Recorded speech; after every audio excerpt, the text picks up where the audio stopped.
Hey, everybody. Thank you for hanging with us. We are going to continue on our wonderful interview with Tameka Brown, who has just shared with us all of her encounters and her experiences with lead poisoning, specifically after her 2 year old daughter ingested lead paint in their very own apartment and how it has impacted her upbringing and has changed their entire family's outlook and has changed their lifestyle in totality. But moving forward, I did learn some things from Tameka very briefly in our reconnecting together. So I wanted to just take a moment to really hone in on that some more. I had no idea. And Tameka, thank you so much for being so open and willing to share some of that experience with you. But you are also an advocate in another area as well, just being who you are, whether you're going out every day to talk about it or not. But please tell us in your own words, in your own experience, what the heck happened? So I have stepped into domestic violence advocacy. I had two domestic violence relationships. The first one ended in murder. Oh my God. The second one ended with me and my kids escaping. So with the first one, I can speak about this now because I've been through, the counseling and the work to move forward with my life. Yeah. So the first one happened, I was 4 months pregnant with my daughter who had lead poisoning. And her father attacked me in my minivan that I had in front of my mother's house. And a sibling of mine seen the altercation and he stabbed him to death pretty much on top of me. He died. Oh my gosh. Wow. So yeah, that was a night we went to one of his friends' party. On the way home, he was talking about taking a minivan to work when he literally worked 5 minutes from the house, walking distance. And he wanted me to catch the MTA bus, pregnant, 4 months, and with 3 other kids. So I would have to catch the bus to daycare and then to work, and then from work to daycare, from daycare to home when you can literally walk. So Mm. he got upset, got out the minivan, walked around to the driver's side. And he had a drink, the Sobe drink. It came in like a bottle back then. I don't know if they still make it or not, but Yeah, yeah, yeah. he opened the door, threw it at my stomach, slammed the door, walked back around to the passenger side, hopped in, and started beating me in my face. And I could not literally see nothing but hands thrown at my face. And the next thing I know, his body tensed up and he collapsed on top of me. And I see my sibling there holding a knife. Holy crap. Yes, so that was crazy. I had blood all over me, blood all over my minivan. Of course, they took him to the hospital. He later died there, but I also had to go to the emergency room just to make sure that my baby was okay. After that, they took me to homicide. I'm like, why am I going to homicide? What Mm. do I need to go there for? Had me in homicide. Um, from 3 that morning until, like, 8 that morning, and they was just questioning me, taking pictures, of my wounds and everything. They finally gave me my van back. They had to follow me home because I still had the bloody clothes on, so they needed that for evidence. I got home, changed my clothes, gave them the bag, wanted them to leave, but they wanted me to follow them back to homicide, Yeah. and I'm like, "For what? I have not seen my kids." In disbelief right now, so I had to follow them back. Yeah. Um, I had my phone I finally got my phone and purse because it was inside the minivan. So, when they stuck me and my mom in the room together, I charged my phone, and before they can even tell me that he passed away, Fox 45 aired it, My and that's goodness. how I found out. And, Wow. you know, when I start screaming, the detectives come in, you know, "Sorry for your loss." That's all I did. So, yeah, so the sibling who protected me and my child received manslaughter, did 10 years. Yeah. Wow. Yeah. I mean, it's like depending on how you look at it, like right place at the right time, wrong place at the wrong right time. They're Yeah, just there was no privacy whatsoever. I would go to work. Reporters would be at my job. I come home, they're at my house, and I'm like, "Go home, leave me alone, let me mourn in peace. Let me get through this." And mm, it was horrible. yeah. Because not only did you, despite what happened, I don't know what the relationship was like, and I definitely want to hear more about that. But you just lost the father of your child. And then Mhm. on top of that, you have a relative that is now being incarcerated for defending you and essentially protecting you. And that's a grieving process within itself. Yeah. So, and then on top of that, you have, and I'm friends with some news reporters, and I know it's their job, but some of them do have souls, let me tell you. But also, like the culture is to get that story, and Mhm. news travels quick. Yeah. And so, man, you found out after the fact, like that's wild. What was your relationship like with this man? Obviously, he put his hands on you, so I would Mhm. imagine that was not his first time. It Uh, actually was. It was, It was his first time putting his hands on me. and no offense, last. Yeah, his first time.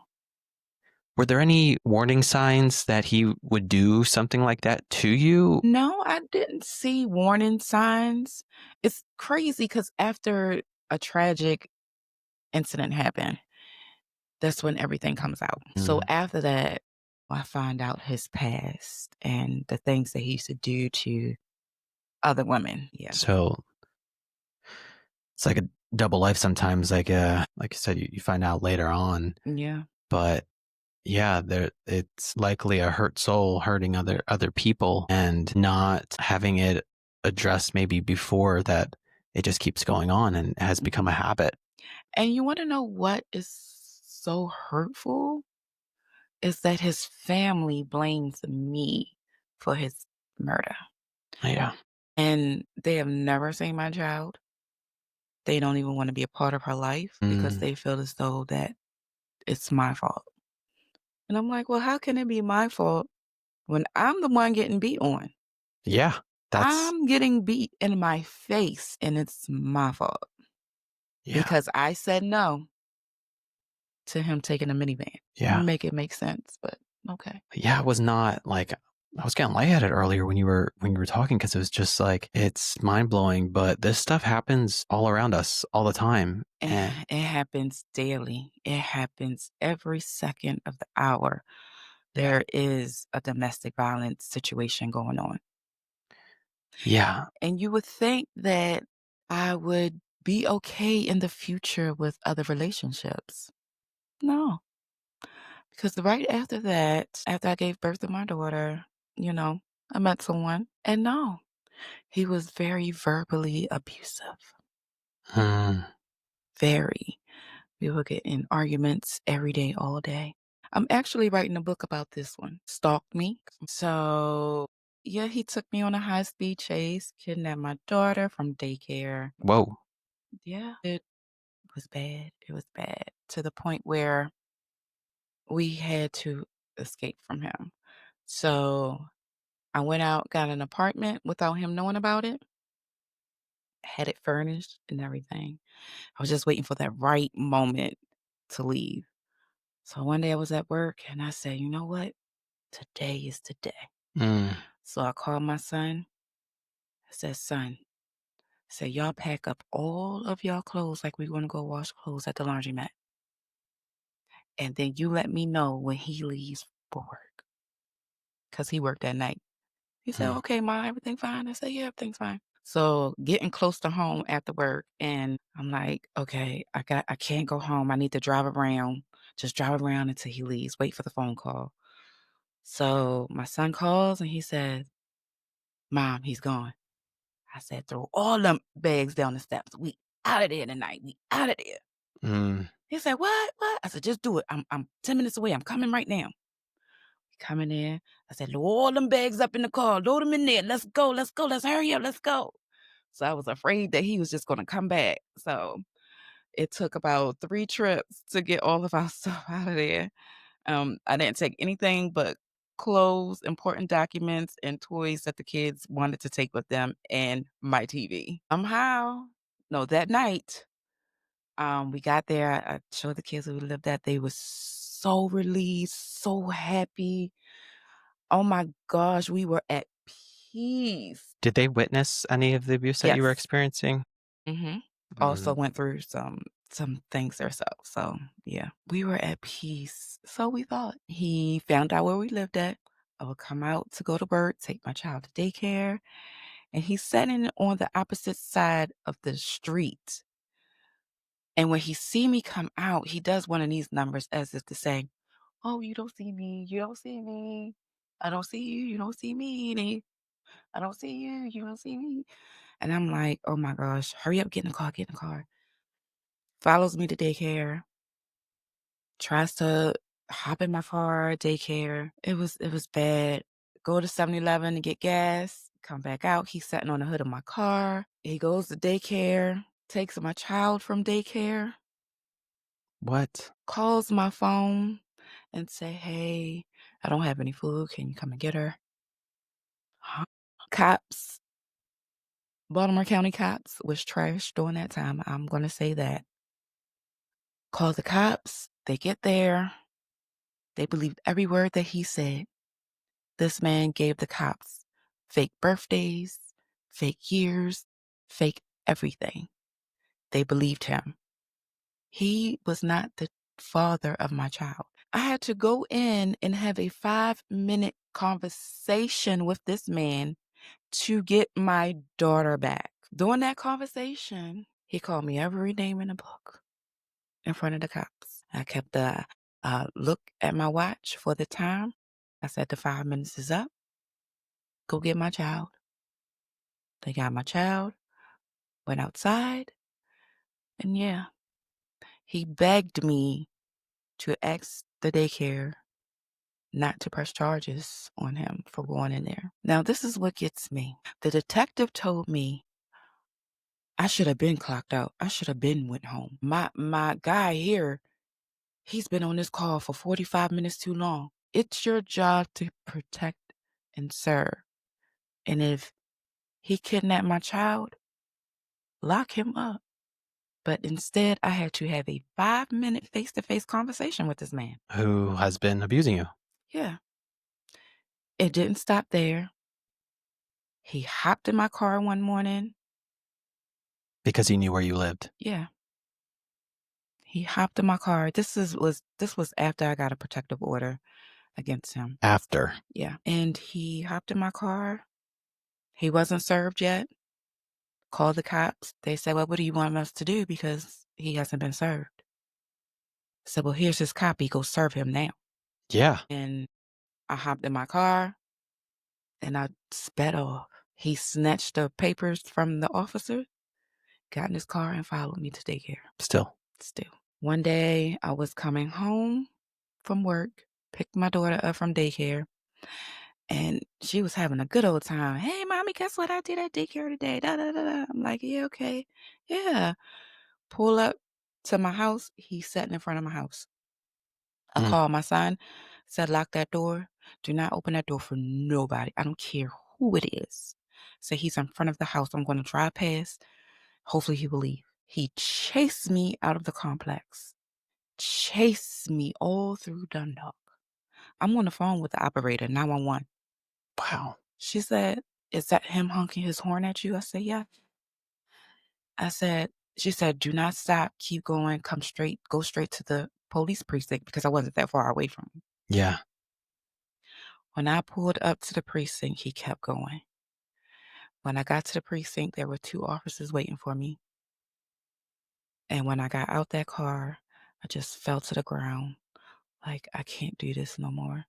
So he has a protective order. Y'all not doing anything to protect us. This officer said, "Ma'am, we will get him." That night, they went and got him and arrested him. Mm. And he put up a fight. Wow. Yeah. Holy crap. Yeah. Yeah, it's It gets better. oh, there's more. Wow. We get to court because he violated that protective order. Mhm.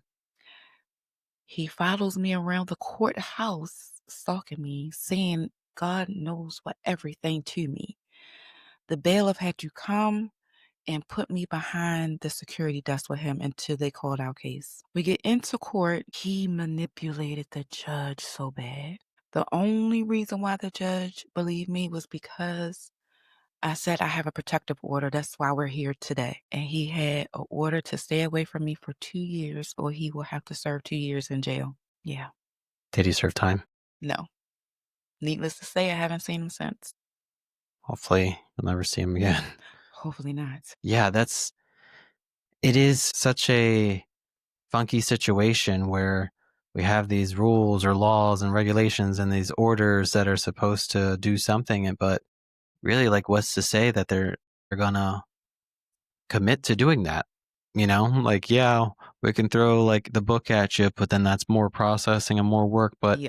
also, what's stopping them between now and then from getting back to like you, for instance? Mhm. And this is why I've heard numerous times where people do not get protective orders because, or they do, and it just, like these documentaries all the time, they talk about getting them and then the people still being in their presence, especially when they're not in the right mindset, when they obviously need help, when they're obviously a danger to not themselves, but to other people, especially when there's aggression, anger, and stalking now. And now you got the kids in the middle of it too. It's Yeah. pretty bold. Like what goes on in a person's head that they're doing that. Were the kids okay? The Or, kids, you know, they are okay, but they have told me stories that I didn't even know about, mm, things that he had done, and it's like, well, why didn't you tell me this? Well, you were dealing with too much with him and I'm like, I don't care. I'm your mother. I'm supposed to protect you. yeah, The police don't protect you the way they should when you have a protective order, when you have a restraining order. They don't protect you. You know when they protect you? When it's too late. There are so many stories with females, even men, who have protective orders against, their spouse, and it's too late mm, when they want to help and protect. The order isn't put in place for a reason. And I feel like the police don't take it seriously. I definitely agree with the sentiment of these pieces of paper are just pieces of paper. Now I don't know if there needs to be a rehaul with laws or how police force is trained to manage these instances, but from my perspective, I think of a place like Baltimore that is crime heavy and intense crime, which domestic violence might be on. I hate to say it, it might be on the lower end of the spectrum of the things that we see, that there's limited resources, and that should be even more scary to us because is my situation going to be taken seriously and as made as a priority?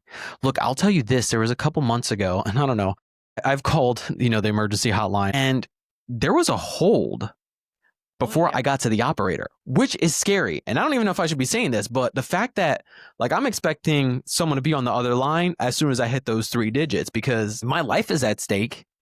I need someone here right now. Ping me. Here's my location. This is what's going on. Help. Mhm. Yeah. But I literally had to wait a minute. It has What? gotten bad. It has gotten bad. The backup. Yes. That's insane. That is scary to me that we live in a society like that, not having enough resources, the players in those positions. And then on top of it, is your situation like, do we handle the murders? Do we handle the violence that aren't yet murders? Like, are we going to wait till something like that happens?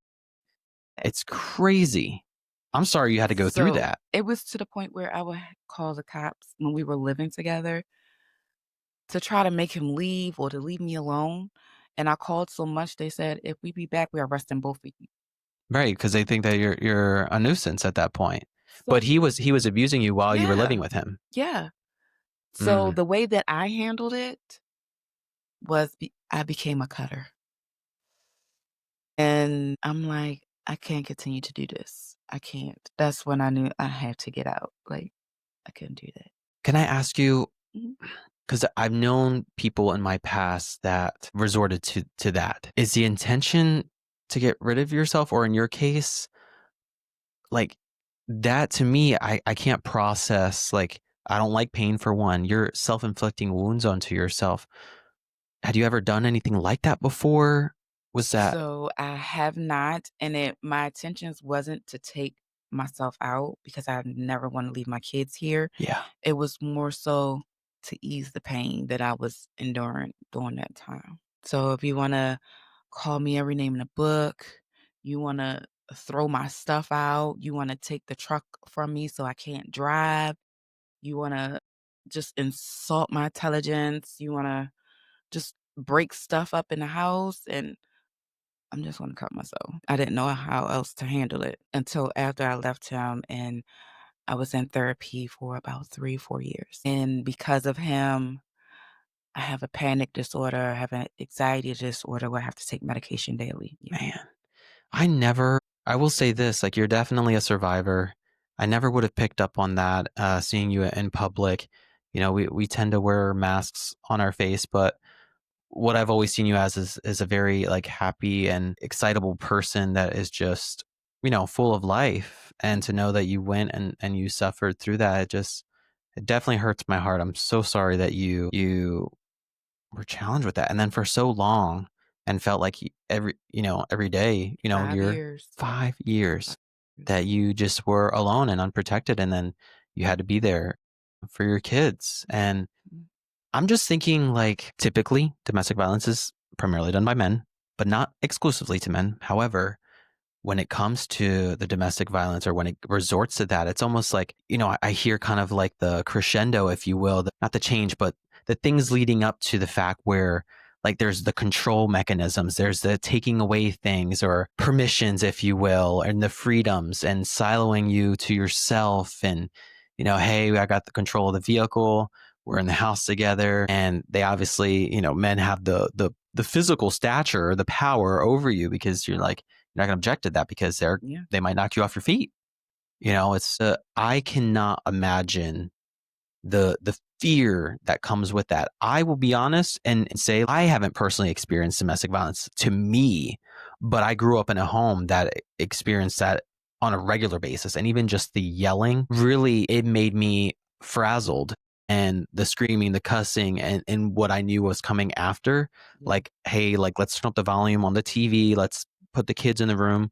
But there would be times where my mom would be outside wrestling her boyfriends in the ground, rolling with knives, punching, whatever. Like, my mom, she suffered through a lot. And what I will say, and I'll have to talk to him more about that, not throw him out there, that was the past. But my biological father, I remember being 3 years old and experiencing a physicality with a belt, my mom getting a belt to her. And they were teens at that time. And that, it sticks with you. Like, it stuck with me, not even being the receiver. I can't imagine someone who is physically affected and mentally. There's a methodology to the madness where, these perpetrators potentially, they get a rush from this. They get a high from abusing and making victims. And if that doesn't get nipped in the bud, then they're likely going to be doing it to the next person until someone stops them. So how They play victim yeah. all And that's where the narcissism comes in. I'm not gonna try to, like, diagnose anybody, but a lot of times, like, when you're playing victim and you are, like, you're obviously the bad guy. Mhm. Like, what is going on? And I just can't imagine the extent of putting my hand on someone else and then repeatedly and causing them harm, and, like, it's at that level. And you mentioned, the physical and the mental strain that it causes. Weren't you exhausted? Very exhausted. To this day, if I'm talking to someone and they use their hands and they were like, "Oh, yeah, 'cause duh." I I'm so jumpy, Yeah. and I don't mean to be jumpy, but 100%. it's that. I don't sleep through the night. I'm always constantly up during the night because I'm thinking someone is standing over top of me while I'm asleep Mhm. like he used to. I was prescribed sleeping medication, and I don't like to take a lot of medication. So, yeah. Wow. Thank you so much for sharing all of this, Tamika. You shared so much with us. And honestly, I could talk to you all day because there's layers that overlap with both of our lives. I did just share with you that my mom was also murdered. Yes, So I'm so sorry about that. yeah, and again, like I it's such an interesting thing because that's not how I introduce myself. That's not like what like a talking point that I try to talk with people, but it happened, right? And so like to know that, you're one of your past partners and then involved you're a relative and through extreme means, you saw it happen right before your eyes. Yeah. Uh, that did not happen to me. That's you're a trooper to still be standing, and then to also experience 5 years of garbage. People deserve, if they're going to be in a relationship, deserve happiness, peace, and joy, especially from their partner.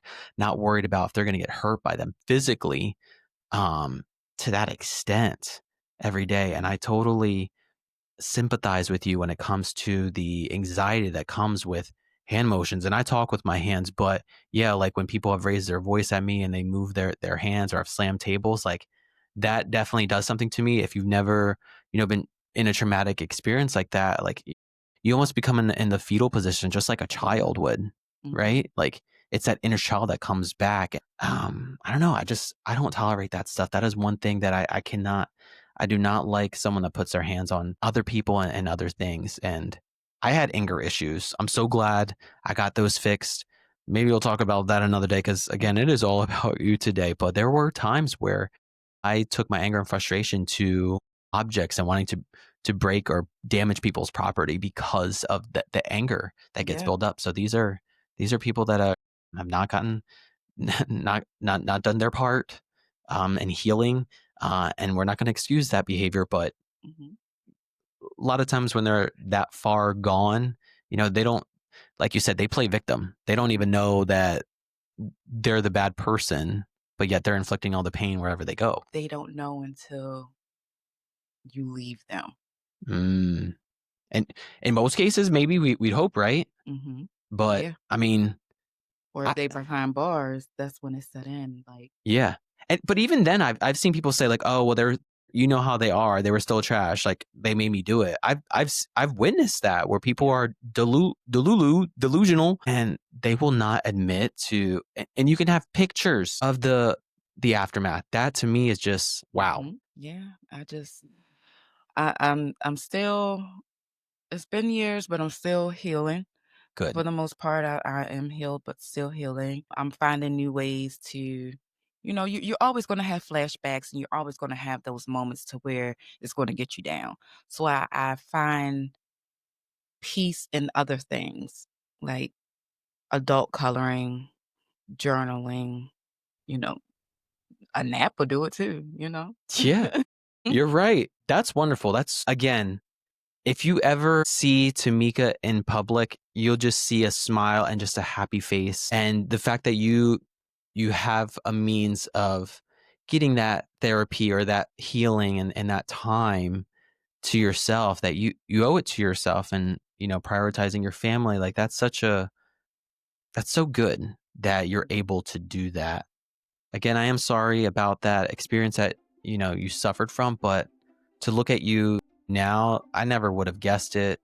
I hope that other people are encouraged by Tamika's story today, and that if you or someone that you know close to you is suffering from domestic violence, absolutely you should say something. I don't care who it is. They need help, or they're going to hurt someone else, or they're going to hurt you worse than they already have. You might think you're protecting them, that you love them so much and this and that, you don't want to see anything happen to them, but they're not caring about you, and you need to do something about it. So you need to take action, whatever it is. And also, if you're a survivor of domestic violence, please put a purple heart in the comments. We want to know that you're not alone. And Tamika, how can you said you're writing a book, you're adding maybe the finishing touches to that so that will be released. Yeah. If people want to just come and either follow you on social media or email, is there some way that they can contact you about their story? Facebook, Tameka Renee. Instagram, it's your girl Mika, or you can look up Tameka Renee. Awesome. Thank you so much again. And also, for those of you that are continual listeners of the podcast, thank you. And if it is your first time, please hit the follow, like, and subscribe buttons so that you can be in tune to other wonderful stories just like the one that we just heard today. Thank you for watching Trip Ups and Triumphs and listening to our podcast where setbacks become your comebacks. I love you all. Have a great day. Until next time, I'm Nathan Cabrera, your host at the Trip Ups Podcast.